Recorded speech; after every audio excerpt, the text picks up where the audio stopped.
And there we go. We got that rolling. And I got that going. Okay, now we'll just talk. Okay. You're Tell them who I am. And you're on the air, yeah. Tell me your name. okay. My name is Gwen Browning. I was born in 1936. If you want some history of the year I was born, England had 3 kings in 1 year. That's never happened before. Roosevelt was the president of the United States, which only had 48 states at that time, and Hitler was in charge in Germany. I was born 3 years before the war started. As a child, I could not remember too much about the war, just certain things I do have vivid memories of. When London was bombed during the Blitz, I lived in North London, which was not the city, and the city was bombed. But I can remember my dad holding me up and saying, "Look over there." The sky was red. He said, "London is burning." I had no idea what he meant London was burning. I just didn't understand it. Of course I do now. We had a shelter in our backyard, which was called the Anderson Shelter, which was by the government. And every time the sirens went off, we had to go into the shelter. We didn't have to, but it was the thing we did. And we stayed there till the siren all clear. I can remember at school, when I was very young, we were given gas masks. I didn't know why we were given them. Mine was like a Mickey Mouse thing that we had supposed to wear all the time. They came to the house and took every bit of metal stuff. I didn't know why they did that. There was so much I did not understand. I know I was in London one time with my mother, and the air raid siren went off, and we had to go into the underground, which we called the Tube. And there were people down there sleeping the night, I guess. We didn't stay all night. We just stayed till the all clear. And then we left. And I said to my mother, "Why are those people homeless?" She said, "Some of them are, but some feel they're safer in the underground during the Blitz." I can remember the rationing, how bad that was. Then again, I didn't understand. I thought everybody was rationed. I can remember we had to line up for bread. Maybe my brothers and I would take turns. The baker shop was just around the corner, and we would wait an hour or two for the bread. I can remember at school we were given cod liver oil and malt, which was a supplement, I guess, for our diet. My dad worked in Covent Garden, which was a butchery, and one day he was stopped because he had a pound of butter on him, and he didn't have the ration book on how he got it. And they asked him where he got it from, and he wouldn't tell them. I remember this because Dad didn't come home for 2 weeks, and we kept on saying to my mother, "Where's Dad? Where's Dad?" We didn't know he was in jail till we read it in the paper. He was sentenced for 2 weeks in jail for a pound of butter. And the person in the cell with him was for chocolate, for candy. So I remember when we were evacuated. I wasn't evacuated the first time. We were evacuated later in the war when the flying bombs came, which we called doodlebugs. We were taken, we went from the school, and they put a tag around us, and we all got on a bus and then got on the train. This I can vividly remember. My 2 brothers were sitting with me. One was crying, and the other one was saying, "Well, don't cry, we're going on vacation." He's going on a holiday in England. He said, "Well, I want my mum and dad." He said, "Well, we got to go where the school says." And we went through town, and they had a bell, and they were ringing, "Evacuees, evacuees." And we went to this big auditorium, and my mother had requested that she wanted all 3 of us to stay together. But we were lined up, and people came, and I didn't know. They were looking in my hair. I guess they were looking for headlights. And then they picked who they wanted, and I did not go with my brothers. I hate to say it, but the people in the country were not very nice to children from London. I don't know if they thought we would be a bad influence on their children. I didn't know. I was too young to not really understand that. And the more I think about it nowadays, I think, well, how would we treat children from New York coming down here? and going into our schools, would we treat them like we were treated? I hope not. I wasn't evacuated too long because my mother, when she came to see us, she didn't like the conditions we were living in. And she said, we're going back to London. She said, if a bomb hits the house, we're all going to go together. I'm not having you separated. So that was my thing with evacuation. My girlfriend, at my age, I have a girlfriend that I've had for 87 years. She was my next door neighbor. I'm still in touch with her, still call her. She was so upset she didn't get evacuated with me because she wanted us to be together. When we came back to London, it was when, like I say, the flying bombs, and I remember them very, very well. You didn't really have time to give you a siren from them. That was Hitler's secret weapon, because this was after D-Day, so it was trying to get the British to surrender. I don't know what he was thinking. But anyway, the bombs would come over, and when the engine stopped, they would drop. And we heard them lots of times go straight overhead. But one time I was in the house, and one came over, and the engine stopped. And my dad pushed us all under the table. My leg was hanging out from under the table, and the butter dish fell and hit me on the leg. And I was screaming that my leg had been blown off. And for the rest of my life, my brothers have always tormented me about having my leg blown off by a butter dish. But the bomb did drop in not too far from us in the next road. And afterwards, my brothers and I, we used to collect shrapnel, parts of the bomb. That was just something we did. But let me get back to when we were evacuated. When we was evacuated, there was a lot of American troops there. And they just loved the English kids, or they just felt sorry for us. Whenever we would see one, we'd always say, any gum, chum? And they would give us their chewing gum, their candy, anything they could to make our life a little bit better. And also during the war, we got packages from England, from America to England, which was, I can remember they had powdered eggs in them and canned peaches and canned fruit. That was sent from the American people to the British, and how much we appreciated that. There was times that we did go without a lot of things, because rationing, although the war ended in 1945, we were rationed in England till 1952. So I really remember a lot about the rationing, which was the results of the war. I remember all the burnt out buildings and the bomb sites, and I had lost an uncle in World War. He was killed in North Africa, and my mother had a sister that was going to Scotland, and we never ever heard from her again. And they think she was a casualty of a bus that was blown up, and no sign of her.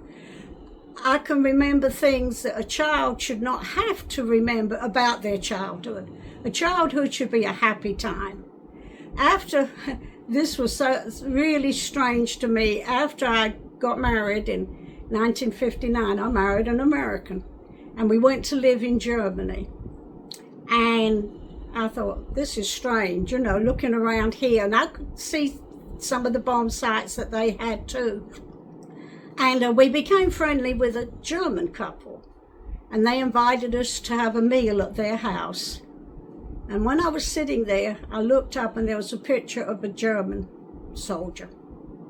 And I thought, oh goodness, what would my dad think if I'm sitting here with these people that put us through so much? And the woman looked at me, she said, that was my son. He was killed in the war. He didn't want to go in the war. He was drafted. And it got me to thinking about the German people. They were not all bad. Not all Germans were bad. Just the way I was taught to think of them when I was younger. But that is not the truth. They were some nice, kind people over there.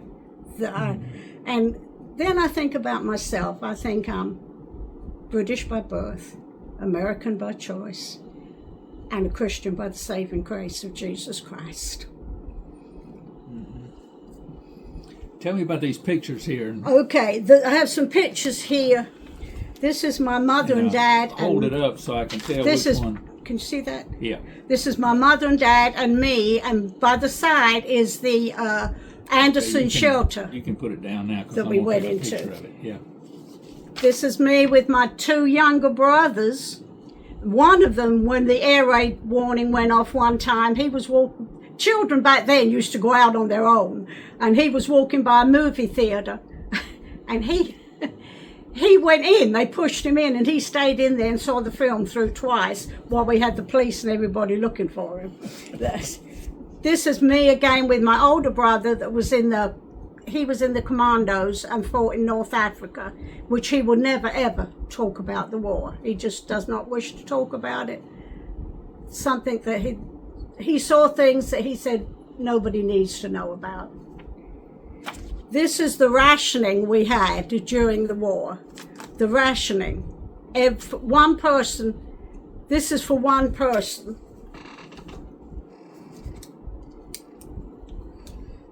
Bacon 4 ounces a week, sugar 8 ounces a week, tea 2 ounces a week, meat 2 ounces a week, cheese 2 ounces a week, preserves 8 ounces a week, butter 2 ounces a week, marge 4 ounces a week, lard 2 ounces a week, sweets, candy 12 ounces a week. That is what we had, and how my mother fed us all, I don't know, but I don't remember ever going hungry. But we did have to live by the rations. And like I say, everything was rationed. Clothing, gasoline. We didn't have a car, so that was no problem to us. I do remember going to the park and seeing big old, I called them big balloons, aircraft things all over. And then I can remember one time, in England, the pub is a social thing. During the war, children, or even up just recently, children were not allowed in the pubs. They go now because they serve meals.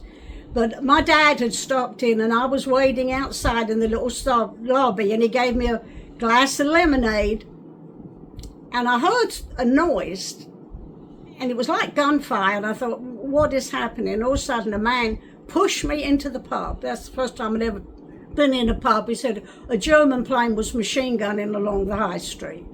I didn't see it, but I heard it, and that was my first visit into a pub. And there was things that I can remember like that. I can remember a German parachute. He landed in a street not too far. I see jumped out of a plane, I guess. I don't know why he landed anyway. But people rushed up, but he was taken into custody. Nobody did anything to him.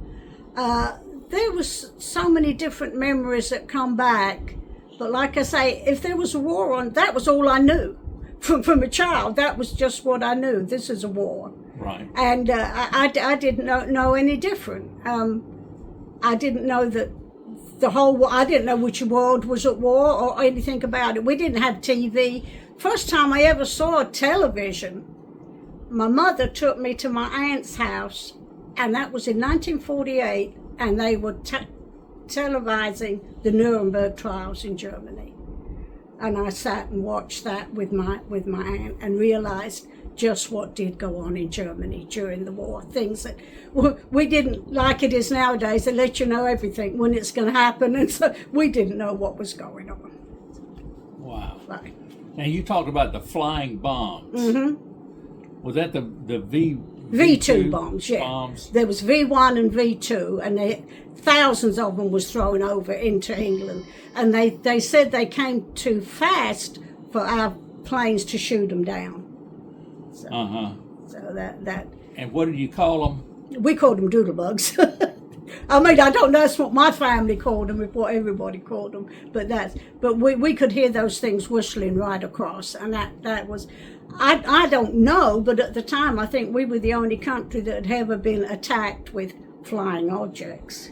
I might be wrong about that, but that was 1944, so I don't think any other country was at that time, under attack by a flying object, so a missile.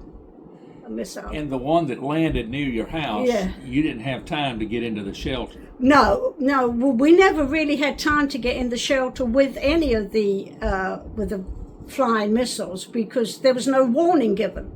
with the others to get in the shelter, we heard a siren that the planes were coming. And my dad, he could look out the window, and I don't know how he knew. He'd say, that's one of ours, that's one of theirs. But with the flying missiles, we had no chance to get into a shelter. It happened so quick, and they were not prepared. I think this is just what my parents have told me. I don't know if it's true. The first one hit, the very first one that came, hit a store, and about 100 and some people were killed in it. I don't know if that's a fact, but that's what they were told. So, And it was a butter dish that a butter dish hit me on the leg, and that is just the fear that you go through. You know, I thought my leg has been really blown off. Didn't even have a mark on it, but I was that scared. And our table had a steel top to it. So that's why he pushed us all under the table. But I think at that time we had the milkman delivered by horse, and that horse was killed. I can remember that because my brother was crying about the horse. I said, well, what about the milkman? He said, I don't know about him, but the horse was killed. He was an animal lover. So how did you meet your husband? I went to Brussels in Belgium to the World's Fair, and he was there too, and we was looking at some kind of exhibition. We're just looking, and we just started talking. He said, oh, you can speak English. I said, so can you. And then that's how we met. We met in Belgium. We got married in England, lived in Germany. My son was born in Germany, and then came to the United States. So when did you come to the United States? I came to the United States in 1960, and I became a citizen in 65, 66. I thought, I'm going to live here, and this is my country now. I mean, home is always home. I don't care where you go, you always think of home. But I wanted to be able to vote and to participate in things. Of course, when I came, you had to report to the government every year. And also, I have a lot of papers that I had to sign before I got permission to come to the United States. And in some of those papers, it says the United States will not be responsible for my health care or my wealth. I had to sign the affidavit and have family sponsor me, which was his family. That's different now, isn't it? It's exactly. And I had to have a physical done at the American consulate too. And I had to make sure I had all my shots and everything. And they gave me this big envelope with all this information in, and said if it was opened when I came to the United States through customs, I would not be admitted if I opened it. So I don't know what was it. I had fingerprints taken and everything. And then when I think of how things have changed to what I went through to get here. And although my son was born on a military hospital, American military, his birth certificate's German, because getting to birthrights, he was born in Germany. So we had to go to the American consulate in Stuttgart and have him registered as an American citizen. But by German rights, even though it was an American military hospital, he was born on German soil. So could he be a dual citizen? He could be, and in fact, he goes to Germany a lot right now because he works overseas a lot. And he asked, could he get a German passport, which would be easier for him to go into Germany, but they said not unless he could speak German fluently, and he can. Oh. But when I became a citizen, I talked to the judge about my son, and he said he's an American, he can do everything except run for president, because he wasn't born on American soil. Right. And I said, but McCain wasn't born on American soil. And they said, well, if it happened, they would have had to bring the case before the Supreme Court to see if that could be changed. That was the Canal Zone then. Yeah. It was the treaty said as if sovereign. Yeah. It wasn't American soil, but it was. Yeah. I lived down there for a few years. So because he could also be a British citizen. He could take British citizenship through me. Oh wow, yeah. So your son could be three. Yeah. He could have three different ones. Yeah. But He's not going to run for president, so we don't have no, but that's what the federal judge told me. Now, what about, do you have a British passport and a No, U.S.? I wish I had kept my British passport, because for traveling, it would have been easier to go into the country. But, you know, I've always said, and I've talked to every preacher when I died, that my sermon had better be from Ruth. Uh-huh. And you know which one I'm talking about. Your people will be my people. Right. Right. So when you came here, your husband's people became yes, yeah. That's the way I think it should be. You know. Now, when's your birthday? December. So in December you'll be 100. No, I'll be not quite. I'll be 90 in December. I was born 1936. Yeah. 30. Okay. Yeah. 36. Yeah. 36. Yeah. So. Okay. And like I say, my girlfriend that I go to see, but don't think I'm going anymore because of health reasons. But she's got dementia. But when I call, she always knows me. When we talk, and I don't exactly know how dementia or Alzheimer's works. Her son says she can't remember things, but she remembers you, and she remembers we didn't get evacuated together. That she can remember. Yeah. I think long-term memory you can remember, not short-term. I don't know, but that's the way I saw it. Yeah.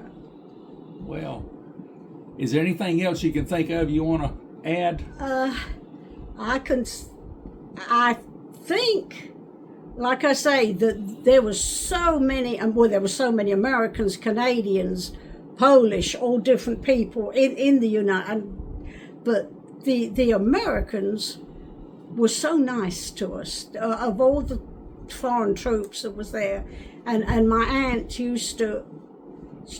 This is where the beans on toast, that's what they like in England. Because of the rationing, that's all people could afford to give them. They don't all live on beans. I never had beans on toast in my life. But that's how it came about, because of the rationing was so bad, and the Americans would go to visit English homes, and that's all they could afford to give them was beans on toast. So that's how that came about. Yeah. So, but when I was vetted to come over here, and my brothers were too, my dad and everybody, and my dad used to say, well, what, can't we see where you're going? Can it be the same over there? And when I went to get my visa to come to the States, the counselor, he asked me questions. And one question he asked me was, has your husband's family been in any organization that tried to overthrow the government? Well, I didn't know anything about his family, except they were from the South. And I thought, is this a trick question? You know, I better answer truthfully. And I know he was thinking of communism, but I said yes. And he sat straight up. He said, what? I said, they were in the Confederate Army. He said, I mean, nowadays. I said, well, you know, I was trying to be truthful and not answer something, but I knew, because my husband talked about the Confederacy and stuff like that, but I didn't know the questions they asked you and the things I went, and I thought, well, could have gone to the border and just crossed over, yeah. Gone through all of this. Yeah, it was a lot easier to come in when Biden was president. Yes, exactly. And of course, the American people, the British people, they love Roosevelt. Roosevelt was the president they always loved. And when I first came to Georgia, which was in 1960, everybody voted Democrat. All his family, everybody was Democrat. And I think, well, boy, they switched that around, didn't they? Because it's not that was the truth. Everybody was Democrat, because I can remember saying, we like Nixon. How come you like Nixon? I said, I don't know, my dad just likes Nixon. They said, well, he's a Republican. I didn't know what he was, but we liked him. It's the same as, and after the war, when the war ended, we had a street party, my son's got the picture. We all the neighbours got together and got where they got the food from to give us children a party. We all had it out in the street. All the neighbours had one long table and we all sat around. And then when victory was declared, I went And I stood outside Buckingham Palace with Churchill and the Queen, and well, she was just the princess then. George VI was king, and we stood out there cheering. I remember standing out there cheering, and I can remember saying to my dad, "Well, there's Churchill," and he said, "I don't like him." I don't know why, but my dad did not like Churchill. That was politics. I don't know why. That was just him. But I can remember being in that crowd at the end of the war when war was declared. War was declared with, of course, with Germany. The war was still on with Japan. I had a cousin that was killed in some march he went through in Japan. He was 18. He was killed over there. I guess in some march that the troops had to go through. Bataan? Yeah, the Bataan. Yeah. Yeah. I guess that's where he was killed. I mean, I don't know. I said my mother had a brother killed in World War I. My dad had a brother killed in World War II, and my husband had an uncle killed in Korea. So I feel like our families paid the price for it. Yeah. Now, you said you wanted to vote. Yeah. You wanted to become a citizen so you could vote. That was the thing, because when I lived in Alamo, and I wasn't a citizen, and people called for the vote, and I said, "Well, I'm sorry, I can't vote because I'm not a citizen and I'm not registered to vote." They said, "Doesn't matter, we put your name down." I said, "Well, it matters to me because I could be deported over doing something wrong." And I thought, that was in 1960, so what's going on now? In a small town like Alamo, I wanted, not that I'm not all that political, but I think as a citizen of a country, you ought to have some say-so on what goes on. The same as I believe you, as a Christian, you need to be a member of a church. You just can't, you got to walk the talk, not just, and of course some people I vote for don't go in, some do, but that's my duty to vote. So. Well, when did you become a Christian? It was when I was in Alamo. The seed for Christianity was put in my mind in Germany, because I was Church of England. I was raised in the Church of England. We had religious instructions at school, and none of it meant a thing to me. I had it in my head, but not in my heart. I didn't understand any of it. And I met two American girls. We were sitting talking. One was a Catholic, one was a Baptist, and me. And I said, well, the king is the head of our church, or the queen at that time, is the head of the church. And the Catholic girl said, well, the Pope is the head of my church. And the Baptist girl said, well, Jesus Christ is the head of my church. And she put that thought in my mind. I thought, well, that makes more sense than any of this others. And that just, it grew and it grew. And I started to go to church in Alamo, and it just, the Holy Spirit led me to accept Jesus Christ as my Savior. And my mother-in-law was Primitive Baptist, which is very way out for me. But I wanted to take my son back to England. He was 20 months old. And my mother said, has he been christened? And I said, no, don't put him on that plane unless he's christened. I said, Mother, he was christened wasn't christened when he's supposed to be christened. This was her belief. I said, but she said, take him to a church and have him christened. So to please Mother, I took him to the Methodist church with christened babies. And then I started going to the Methodist church, and they asked me to teach Sunday school, and I taught Sunday school there. And then of course, I moved to Lawrence County, and I went to Mount Zion Church, which I'm so proud of. But my son, that was christened in a Methodist church, joined a Methodist church when he was older. So, like you were saying, Brother Don, things will work out for you. There's a mold that's cast for you. God has that mold, and He has you in His hands, just to have faith. Yeah. Well, you've shared a lot with me today, and I really appreciate it. It made my job easy. with you telling the story there. And I'm going to write this up. It'll probably be a week or two before I get all the pieces put together and everything.